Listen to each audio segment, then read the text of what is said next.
nothing happens in the North Atlantic without the Navy knowing about it. And the Navy heard this thing implode.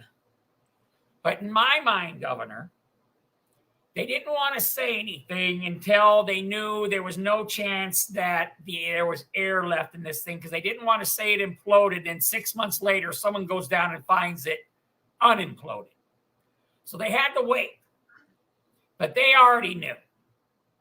And they just sat there and watched the world go off in a tizzy. And they were just like, Governor, we know. What do you think? Well, you're absolutely right. So we have this system that's, and we've had this for decades, this system of hydrophones, and like you said, microphones to the layman. They're laid out in secret places all across all of our oceans. So the Atlantic, the Pacific, all over. And the reason why we have this is that our submarines, our nuclear-powered submarines, like you and I served on, Danny, are very sophisticated.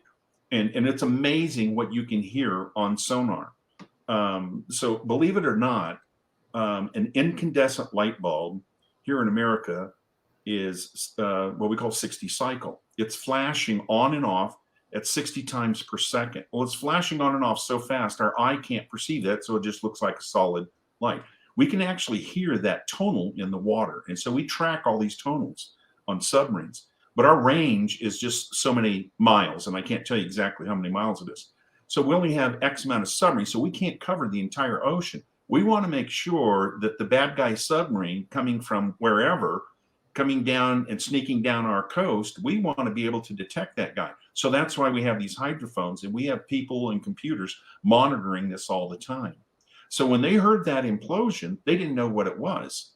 The Navy doesn't know that they were out there in research sub. There's all kinds of things all over the ocean going on. And especially this guy, because he wasn't certified to do anything. That craft was not certified with the Coast Guard or any other entity, ocean, nothing. It was completely experimental. And like you and I talked about yesterday, Dan, it'd be like my next door neighbor building a helicopter in his backyard and say, hey, Governor, you want to go up with me? I built this thing out of parts from Home Depot. It's like, no, I think I'll pass,